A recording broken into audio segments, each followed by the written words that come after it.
السلام علیکم ناظرین، میں ہوں عرفان ہاشمی اور آپ کو پروگرام میں خوش آمدید کہتا ہوں۔ اسلام آباد سے خبر یہ ہے کہ عمران خان کو ان کے بچوں سے گفتگو کرنے کی اجازت دے دی گئی ہے۔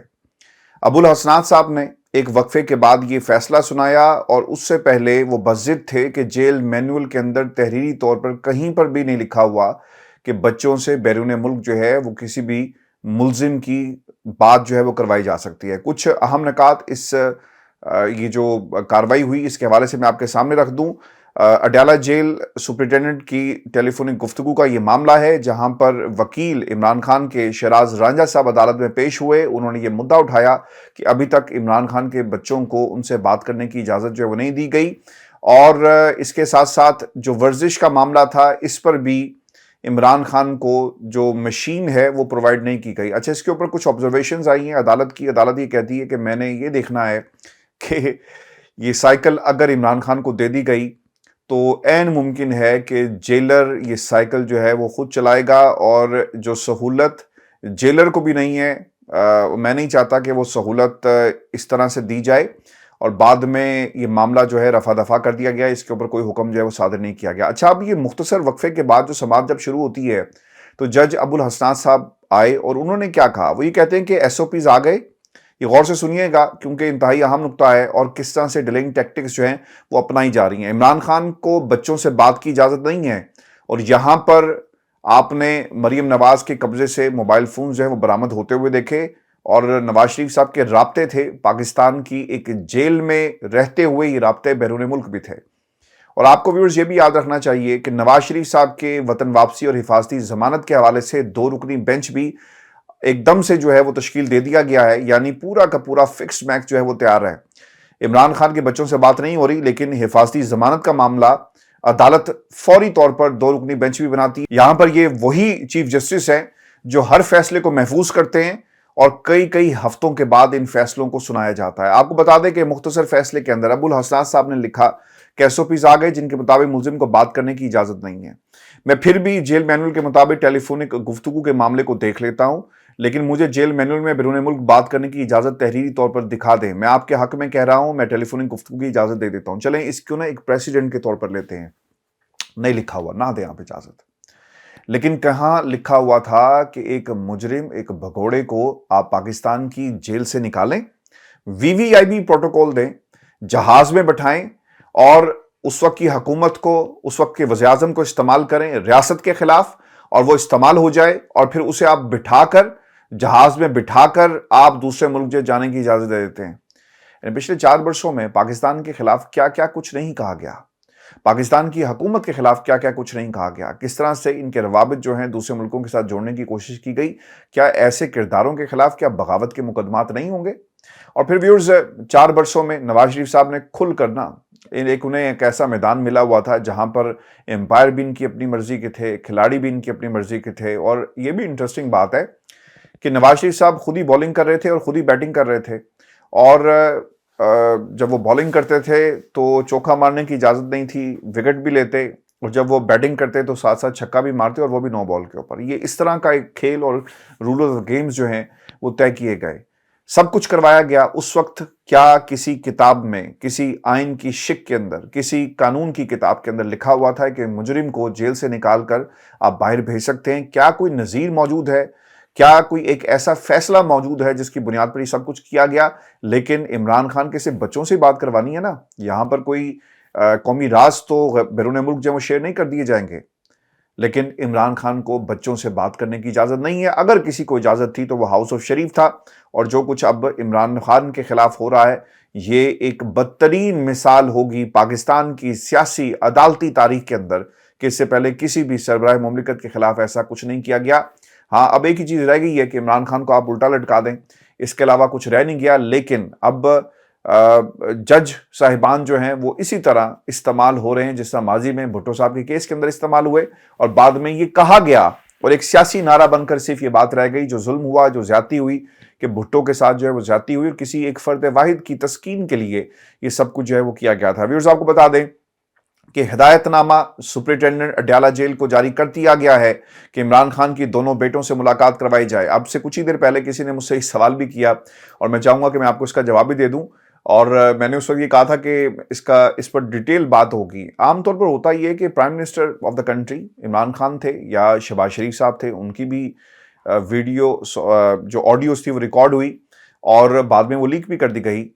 تو اگر پرائم منسٹر ہاؤس سیف نہیں ہے تو کیا آپ کو نہیں لگتا کہ عمران خان کی گفتگو جب وہ اپنے بچوں سے کر رہے ہوں گے اس کو ریکارڈ نہ کیا جائے یا اس کو سنا نہ جائے؟ عین ممکن ہے. اور یہ بھی ایک انٹرسٹنگ بات ہوگی کہ جو موبائل فون اندر جائیں گے اس کا نمبر لیا جائے گا، کس سے بات کرنی ہے وہ پوچھا جائے گا، کس نمبر سے کال آئے گی وہ بھی پوچھا جائے گا، اور پھر اس کی باقاعدہ طور پر مانیٹرنگ کی جائے گی. ہم نے پاکستان کے اندر یہی ہوتے ہوئے دیکھا. پرائیویسی آپ کی ہے نہیں اور آپ بچوں سے بات نہیں کر سکتے، اور عین ممکن ہے کہ یہ اندازہ لگایا جا سکے عمران خان کیا پیغامات دے رہے ہیں، کس قسم کا بچوں سے انہوں نے ایک اپنا رویہ رکھا فون کے اوپر. عمران خان کتنے ٹوٹ چکے ہیں، کیا یہ صحیح موقع ہے ان کے ساتھ ڈیل کی بات کرنے کا؟ کیا انہیں اس معاملے کے اوپر جو ان کے ہاتھ کوئی اگر جملہ لگ جائے، کوئی بات لگ جائے، کوئی تاثر، اور جو ان کا بیہیویئر ہے اوور دا فون، اس سے کوئی چیز ایسی معلوم پڑے تو اس کی بنیاد پر عمران خان سے ڈیل جو ہے وہ کی جا سکے. اس پوری کی پوری کنورسیشن کو مانیٹر کیا جائے گا، اور اس کے علاوہ مجھے نہیں لگتا کہ کوئی اور راستہ ہوگا کہ کوئی یہ کہے کہ جناب ہم گفتگو نہیں سن رہے. عین ممکن ہے کہ عمران خان کی اپنے بچوں سے گفتگو جو ہے وہ ہمیں کچھ لوگ جو ہیں وہ سنتے ہوئے نظر تو نہیں آئیں گے، لیکن یہ معاملہ اسی طرف جو جا رہا ہے. آپ کو ایک اور بات بھی بتا دوں کہ خصوصی عدالت نے ٹیلی فون پر تو اجازت دے دی ہے نا ویورز. اب آیا تھے عمران خان، یہ نواز شریف صاحب کی ضمانت کے حوالے سے کچھ نکات میں آپ کے سامنے رکھ دیتا ہوں، پھر ہم آگے بڑھیں گے کیونکہ سائفر کے معاملے پر کچھ ڈیولپمنٹس ہوئی ہیں، اور وعدہ معاف گواہ اعظم خان صاحب جو ہیں وہ سامنے آ گئے اور انہوں نے کیا باتیں کہی. ماضی کی کچھ دلیلیں اور کچھ کاغذات میں آپ کے سامنے رکھوں گا اس معاملے کے اوپر بھی. نواز شریف صاحب کی حفاظتی ضمانت کی درخواست دائر کر دی گئی. اس میں مدعا کیا رکھا گیا ہے اور کیا کہا گیا، یہ بہت ہی انٹرسٹنگ ہے. یہ پاکستان کے عدالتی نظام پر ایک ایسا تماچا ہے جسے کوئی ایوائڈ نہیں کر سکتا. ابھی تماچا پڑے ہی پڑے، اور پاکستان کی عدالتی تاریخ یہ تماچا آپ کو ہر وقت جو ہے وہ مارے گی. ویورز، جو درخواست دی گئی ہے حفاظتی ضمانت کی، ذرا غور کیجئے گا کیا موقف اختیار کیا گیا ہے. ایون فیلڈ اور عزیزیہ ریفرنس میں یہ درخواست دائر کی گئی ہے حفاظتی ضمانت کی، اور یہ کہا گیا کہ درخواست میں کہ عدالت کے سامنے سرنڈر کرنے کے لیے حفاظتی ضمانت منظور کی جائے. کیس کا سامنا کرنا چاہتے ہیں اس لیے عدالت تک پہنچنے کے لیے گرفتاری سے روکا جائے. بھائی جان کیڑا کیس؟ اب تو آپ نے سارے اپنے راستے جو تھے انہیں آپ نے ہموار کیا، اپنے دشمنوں کو ایک ایک کر کے ختم کیا، اور اب آپ یہ کہتے ہیں کہ کیس کا سامنا کرنا چاہتا ہوں. رولز اینڈ جو گیم ہے وہ آپ نے خود طے کیے، لوگوں کو اپنے ساتھ میں لایا، سارے کے سارے امپائرز آپ کے ساتھ کھڑے ہیں. تو میاں صاحب آپ نو بال پر چھکا مارے یا آپ بولڈ ہو جائیں. آگے سے کہنا لوگوں نے کہ جناب یہ نو بال تھی اور یہ بلکہ چھکا ہے. جس طرح کی ہستی ہمارے سامنے کھڑی ہو کر چھکے مار رہی ہے، ان کو تو یہ چھکے کی جگہ اس کا جو سکور ہے وہ ڈبل کر دیا جائے. اور سکور اب ڈبل ہوگا. کس طرح؟ ان ججوں کے ذریعے سکور ڈبل ہوگا، اور یہ پہلی دفعہ تاریخ میں ہوگا کہ کسی بال کے اوپر 6 کی بجائے 12 رنز جو ہیں وہ نواز شریف صاحب بنائیں گے، کیونکہ امپائر آپ کے ساتھ ملے ہوئے ہیں. درخواست میں استدعا کی گئی ہے کہ نواز شریف خصوصی پرواز سے اسلام آباد آ رہے ہیں اور وہ 21 اکتوبر کو اسلام آباد لینڈ کریں گے، لہٰذا عدالت تک پہنچنے کے لیے حفاظتی ضمانت منظور کی جائے اور کسی کو گرفتار کرنے کی اجازت نہ ہو، اس کے اوپر بھی بات کی جائے. مسئلہ یہاں پر پتہ کیا ہے کہ آپ کو میاں صاحب کس نے گرفتار کرنا ہے؟ ریاست آپ کی، پاکستان کی حکومت آپ کے ساتھ بیٹھ کر آپ کو ٹیوشن پڑھاتی ہے، کس طرح کی باتیں ہوں گی. ملک کا جو وزیر اعظم ہے وہ بار بار یہ کہتا ہے کہ نواز شریف صاحب جو ہیں انہیں لیول پلینگ فیلڈ دی جائے گی. پھر لوگ آپ کے بارے میں یہ کہتے ہیں کہ ان کا پاکستان کی سیاست میں آنا خوش آئند ہے. تو تانوں کی نہیں پڑھنا ہے، آپ آرام سے آئیں، انجوائے کریں. اور یہ وقت جو ہے نا بدل جائے گا. جب تک یہ نہیں بدلتا اس وقت تک اس وقت کو انجوائے کریں. پراکسی بن کر آئیں، کسی کے لیے ووٹ اکٹھے کریں. جب ووٹ اکٹھے ہو جائیں گے تو پھر آپ کو جو ہے راندہ درگاہ کر دیا جائے گا. اور پہلے آپ نعرہ لگاتے تھے کہ مجھے کیوں نکالا، پھر آپ کہیں گے کہ مجھے کیوں بلایا. اور یہ ہم بہت جلدی پاکستان کے سیاسی منظرنامے پر ہوتے ہوئے دیکھ رہے ہیں. بعض لوگ یہ کہتے ہیں کہ شاید ہم حالات سے نا مایوس ہو گئے. میں صرف ان تمام لوگوں کو یہ کہنا چاہوں گا جو مایوس ہو گئے، اب آپ ان حالات کو انجوائے کریں، چونکہ نواز شریف پاکستان کی سیاست میں بھائی صاحب آئیں گے. ان سے معیشت کیا، انہوں نے پاس بھی جو ہے نا وہ نہیں جانے دینا. اور میں کل مریم کی گفتگو سن رہا تھا، اس پر بھی ہم بات کرتے ہیں، جو انہوں نے کہا کہ سرمایہ کاری آنی چاہیے. کہاں سے آئی یہ نہ پوچھئے گا، تو کیا ملک کے اندر پیسہ کہاں سے آیا، کیسے آیا، کس طرح بنایا گیا، کرپشن کا پیسہ تھا، کیا اس کے اوپر بھی کوئی ایمنسٹی اسکیم کا اعلان جو ہے وہ ہونے جا رہا ہے؟ ہمیں تو کم از کم یہ لگتا ہے، چونکہ نواز شریف صاحب آئیں گے تو بہت سارے لوگوں کو یہ کہا جائے گا کہ بھائی جان اگر آپ نے قومی دھارے میں شامل ہونا ہے تو معاشی دھارے میں بھی شامل ہوں، قومی دھارے میں اگر آپ شامل نہیں ہوں گے تو آپ کا حشر بھی عمران خان جیسا کیا جائے گا، اور یہ ہمیں ہوتا ہوا نظر بھی آ رہا ہے۔ 21 اکتوبر کو اسلام آباد لینڈ کریں گے لوہ و لشکر کے ساتھ، جہاز کے اندر 150 کے قریب لوگ ہوں گے، صحافیوں کا ایک بریگیڈ بھی نواز شریف صاحب کے ساتھ جو ہے وہ اس جہاز کے اندر آ رہا ہے اور تحفظ فراہم کرے گا بیانیے کو۔ گفتگو میاں صاحب کھڑکی سے باہر دیکھیں گے، ایک تصویر، میاں صاحب مریم نواز سے مخاطب ہوں گے، ایک تصویر، میاں صاحب آپ پاکستان 4 سال بعد آ رہے ہیں، اپنے دشمنوں کو کیا پیغام دینا چاہتے ہیں، ایک اس کے اوپر وائس نوٹ، اور پھر انٹرویوز کی ایک سیریز تیار کر لی گئی۔ پہلا ایکسکلوسیو انٹرویو آپ کو شاید آسمان شرازی کرتی ہوئی نظر آئیں، حامد میر صاحب وہاں پہ آپ کو نظر آئیں، طلعت حسین صاحب بھی آپ کو نظر آ سکتے ہیں، اور پھر ٹیلی ویژن چینلز کے وہ تمام صحافی جو دنیا، جیو، ایکسپریس یا پھر بہت سارے جتنے بھی ہمارے صحافی دوست ہیں وہ جہاز میں موجود ہوں گے اور نواز شریف کے بیانیے کو بیان کریں گے، اور کل کو یہ کہیں گے کہ جب نواز شریف پاکستان میں دوسری بار جہاز کے اندر آیا ظلم برداشت کرنے کے بعد، اب وہ کس کا ظلم تھا یہ بھی کوئی بتائے نا، اینٹی اسٹیبلشمنٹ بیانیہ تو اس سے تو آپ پیچھے ہٹ گئے، تو ہم اس وقت اس تاریخی موقع پر موجود تھے اور میاں صاحب نے ہم سے کیا بات کی۔ یہ ایک خاص قسم کا نا ایک بریگیڈ جو ہے اس جہاز کے اندر آ رہا ہے۔ ویورز آپ کو یہ بتا دیں کہ اسلام آباد ہائی کورٹ کے رجسٹرار صاحب نے نا آفس نے کوئی اس کے اوپر اعتراض عائد نہیں کیا، اور رجسٹرار آفس نے حفاظتی ضمانت کی درخواستوں پر نمبر لگا دیا ہے۔ نمبر تو لگ گیا ہے لیکن نواز شریف صاحب کا بھی نمبر لگ گیا ہے، اور یہ نمبر ان کو راندہ درگاہ کرنے کے لیے سیاست میں ٹیشو پیپر کی طرح استعمال کر کے پھینک دینے کے لیے ہوگا، کیونکہ ویورز وائبز یہی آ رہی ہیں کہ نواز شریف صاحب جلسے میں جا کر 9 مئی کے واقعے کو اگر وہ اس طرح سے بیان نہیں کرتے اور کچھ لوگوں کی اگر وہ بات نہیں کرتے تو یقیناً یہ ایک سوال ہوگا، اور اب نواز شریف کو 9 مئی کے بیانیے کے حوالے سے بھرپور طریقے سے ہمیں استعمال ہوتے ہوئے یہ صاحب جو ہے وہ نظر آ رہے ہیں۔ ویورز عامر فاروق صاحب ان کی سربراہی میں 2 رکنی بینچ جو ہے وہ سماعت کر رہا ہے، جس میں جسٹس میاں گل حسن صاحب بھی جو شامل ہیں، لیکن اس عدالت سے کیا فیصلہ آئے گا پاکستان کی عوام اور پاکستان کی عوام میں شامل ہر اس فرد کو سمجھ میں ہے یہ بات ان کے، چاہے وہ کسی قبیلے سے بھی ہے، کہ نواز شریف صاحب کو یہ عدالت ضرور انصاف دے گی اور ان کی مرضی کا انصاف دیا ہوگا۔ مجھے تو یہ بھی لگتا ہے کہ شاید ان سے پوچھ کر ہی جو ہے وہ پٹیشن تیار کی گئی ہو کہ بھائیان دسو لکھنا کی یہ کیا بات جو ہے وہ ہم لکھیں جو آپ کے لیے آسان ہو جائے، کیونکہ عام طور پہ ایسا ہوتا ہے، میں نے پاکستان کی نا عدالتوں کے اندر بہت سارے مقدمات کے اندر یہ بات دیکھی کہ یہ ہوا جیسا آپ یہ کہتے ہیں کہ یار اس بنیاد پہ اگر آپ مجھ سے انصاف لے گئے نا تو اس میں یہ قانونی نقطہ ہے، دوسری پارٹی اس کے اوپر اعتراض اٹھائے گی تو کم از کم میرا بھی خیال کرو اور میرے لیے بھی فیس سیونگ ہونی چاہیے، تو لہٰذا آپ جائیں اور یہ باتیں اور یہ بات آپ نے عدالت کے اندر اٹھانی ہے، تو پھر دیکھیں فیصلہ جو ہے وہ کس طرح سے آتا ہے تاکہ میرے لیے بھی آسانی ہو اور مجھے بھی ریپریمانڈ، اگر کوئی بڑا جج نہیں کر سکتا، کوئی جو ان کا اپنا ایک سسٹم ہے جس کے اوپر آپ کسی بھی جج کے خلاف درخواست دیتے ہیں، اگر وہاں سے نہیں ہو سکتا تو کم از کم پاکستان کی عوام کی عدالت تو مجھ سے اگر کوئی میرے خلاف فیصلہ دیتی ہے تو وہاں سے میری کم از کم فیس سیونگ جو ہو سکے۔ اچھا ویورز آپ کو یہ بتا دیں کہ اب ہو کیا رہا ہے، ایک تو عدالتوں کے لاڈلے نواز شریف صاحب ثابت ہوئے، بس یہ ثابت ہوا، آپ کو یاد ہوگا کہ جب ہم بچپن میں کوئی ایسے لکھتے تھے تو آخر میں ایک مورل آف دا سٹوری جو ہے وہ ہم نے لکھنا ہوتا تھا، تو جملہ شروع ہوتا تھا مورل آف دا سٹوری سے کہ پس یہ ثابت ہوا، تو پس یہ ثابت ہوا کہ نواز شریف صاحب جو ہیں پاکستان کی عدالتوں کے لاڈلے ہیں اور لاڈلے کی یہ واپسی جو ہے وہ شروع ہوئی جاتی ہے۔ ویورز آپ کو یہ بتاتے چلیں کہ سائفر کیس انتہائی اہم ہے، اور اس سائفر کیس پر جانے سے پہلے ایک جو کام ہوا جنت کے ٹکٹ کا، اس کا میں حال آپ کے سامنے رکھ دوں، تھوڑا سا ذرا نہیں، اور میں آپ کو بتا دوں کہ یہ صاحب اصل میں ہیں کون اور ان کا تعلق جو ہے وہ ایک جج خاندان سے کیسے ہے۔ استقبال کے بدلے جنت کا وعدہ ہے، یہ نون لیگ کی فخریہ پیشکش ہے، اس سے پہلے 1 to 5، اور پھر آپ نے یہ بھی دیکھا ہوگا کہ 1 to 5 chicken biryani, chicken korma, power show سب کچھ جو ہے وہ استعمال کیا گیا۔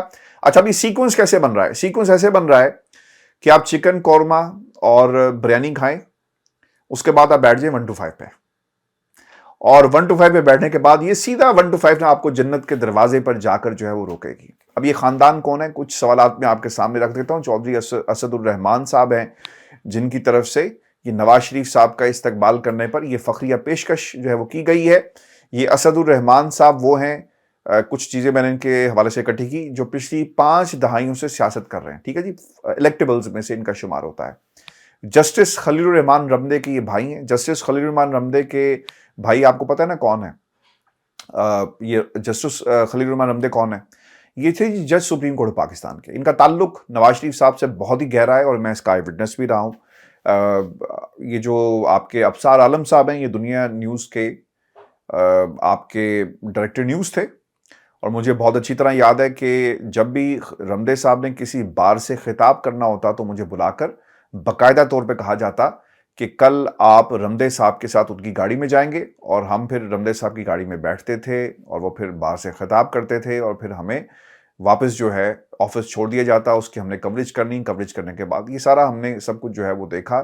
یعنی ایک فل پروٹوکول جو ہے رمدے صاحب کو دلوایا گیا ابصار عالم صاحب کی طرف سے جب وہ ڈائریکٹر نیوز تھے. اب ابصار عالم صاحب جو ہیں بڑے انقلابی بننے کی کوشش کرتے ہیں، تو بھائی جان کہانی اتنی سادہ نہیں ہے ہمارے لوگوں کی. یہ اتنے سادہ لوگ نہیں ہیں، یہ اسی طرح کے ہیں. پھر جنرل جاوید اقبال رمدے کے چچا ہیں، پھر ایک بھائی فاروق رمدے ان کے اٹارنی جنرل رہ چکے ہیں، یہ بھی آپ کو بتا دیں. اور یہ مصطفیٰ رمدے جو ہیں یہ ان کے بیٹے ہیں. مجھے اچھی طرح یاد ہے جیو آر کے اندر جب ججوں کو نظر بند کیا گیا تو رمدے صاحب بھی نظر بند تھے، اور پھر میرا ان کے گھر آنا جانا ہو گیا. تو ایک بڑا ہی زبردست قسم کا ان کا گھر جیو آر میں ان کو دیا گیا، اور بہت سارے پرندے ان کے گھر میں موجود تھے. اور مجھے اچھی طرح یاد ہے کہ جب میں ان کے گھر میں جایا کرتا تو مجھے ہر وقت وہاں پہ ایک پالش کرنے والا نظر آتا جو ان کے فرنیچر کو پالش کر رہا ہوتا. تو یہ تمام فیسلٹیز ہیں جی جو عام آدمی کو نہیں ہیں. اب آ جاتے ہیں یہ جو معاملہ ہے آپ کا اسد مجید صاحب کا، اور سائفر کے اندر جو معاملہ اس وقت ہمیں نظر آ رہا ہے. ویورز، ایک تو سائفر کیس کے اندر نا 2 گواہ سامنے آئے ہیں. میں نے کچھ نکات آپ کے لیے ان کو اکٹھا کیا ہے، یہ میں نے لکھ لیے تھے، یہ میں آپ کے سامنے 1 by 1 رکھ دیتا ہوں. ایک تو جی یہ جو اسد مجید صاحب ہے ان کا بیان، اس میں لکھا کیا گیا جو انہوں نے خان صاحب کے حوالے سے کہا. یہ کہتے ہیں کہ میں نے اس کی کاپی جو تھی نا وہ خان صاحب کو دے دی، اور اس کے بعد جب میں نے ان سے مطالبہ کیا تو انہوں نے کہا جی وہ تو گم گئی ہے. اور یہ بھی کہتے ہیں کہ تحریک اعتماد کے ذریعے یہ جو عمران خان پر جن طرح ان کو ہٹایا گیا، سائفر کو استعمال کر کے یہ عمران خان جو پاکستان کے سابق وزیر اعظم تھے، یہ پاکستان کی اسٹیبلشمنٹ کو دباؤ میں لانا چاہتے تھے. یہ ان کا موقف ہے جو انہوں نے 164 کے بیان کے اندر دیا. اور پھر انہوں نے یہ بھی کہا کہ جب یہ کاپی میں نے ان سے مانگی تو انہوں نے کہا یار کاپی تو مجھ سے گم گئی ہے اور وہ میرے پاس نہیں ہے، تو پھر آپ نے رپورٹ کیوں نہیں کیا؟ رپورٹ کر دیتے. پروٹوکول تو یہ کہتا ہے نا آپ نے اسے رپورٹ نہیں کیا. اور پھر ایک جو اہم نقطہ جو اس بیان کا حصہ ہے وہ یہ کہتے ہیں کہ عمران خان کے سائفر معاملے نے پاکستان کے کمیونیکیشن سسٹم کو نقصان پہنچایا. ہمارے سفارتکار ان کی مستقبل کی سفارتکاری کی نساخ پر بھی اس کا اثر پڑا. 7 مارچ سے لے کر آج تک سابق وزیر اعظم نہ کبھی ملا اور نہ ہی بالواسطہ اور بلا واسطہ بات چیت ہوئی. میں نے ڈی مارچ کرنے کی سفارش کی، کسی کی طرف سے دھمکی اور تھریٹ کا لفظ استعمال نہیں کیا گیا. یہ اسلام آباد میں بیٹھی لیڈرشپ نے خود ہی اخذ کیا کہ امریکی حکام نے میری ملاقات جو تھی وہ ان کی ایک روٹین کی ملاقات تھی. یہ اسد مجید صاحب کی طرف سے کہہ دیا گیا بھائی جان تسی وہ سرکاری ملازم، عمران خان سرکار تھے، وہ سرکاری ملازم نہیں تھے، وہ ہیڈ آف دا گورنمنٹ تھے. تو ان کی گفتگو میں، ان کے بات میں زیادہ وزن ہوگا آپ سرکاری ملازم ہیں. اور میں اس لیے یہ بات کر رہا ہوں کہ آپ کی تضحیق نہیں کر رہا، بیکاز آپ نے اسی کرسی پر رہنا ہے، اور اگر آپ بات نہیں مانیں گے تو آپ کے ساتھ کیا سلوک کیا جائے گا یہ مجھے ایکسپلین کرنے کی ضرورت نہیں ہے. اب اسد مجید صاحب یہ کہتے ہیں کہ کوئی تھریٹ اور کوئی لفظ جو ہے ایسا استعمال نہیں کیا گیا. ریئلی آپ کو یاد ہوگا ISPR کی طرف سے ایک پریس کانفرنس آئی، اس میں باقاعدہ اس کا ایک حوالہ دیا گیا. میں کچھ چیزیں نا آپ کے سامنے رکھ دیتا ہوں جو اس سے ریلیٹڈ ہیں، اور آپ کو یہ سمجھنے میں آسانی ہو جائے گی کہ اصل میں یہ معاملہ اور جس کا ذکر جو ہے وہ ان کی طرف سے کیا جا رہا ہے یہ کس طرف جا رہا ہے. ویورز، ایک تو یہ بیان جس کا اس وقت کافی چرچا پاکستان کے میڈیا کے اوپر ہے، اور بہت سارے ڈاکومنٹس جو اس کے حوالے سے منظر عام پر بھی آئے، اس میں نا ایک سٹیٹمنٹ ہے. یہ پریس ریلیز تھی نیشنل سیکیورٹی ایڈوائزر اور بریف دا کمیٹی اس حوالے سے، اور اس میں کیا کچھ کہا گیا یہ اسد مجید کے اس بیان کی کس طرح نفی کرتا ہے. میں اس کی ایک مثال آپ کے سامنے رکھتا ہوں. The committee expressed grave concern at the communication terming the language used by the foreign official as undiplomatic. The committee concluded that the communication amounted to blatant interference in the internal affairs of Pakistan by the country in question, which was unacceptable under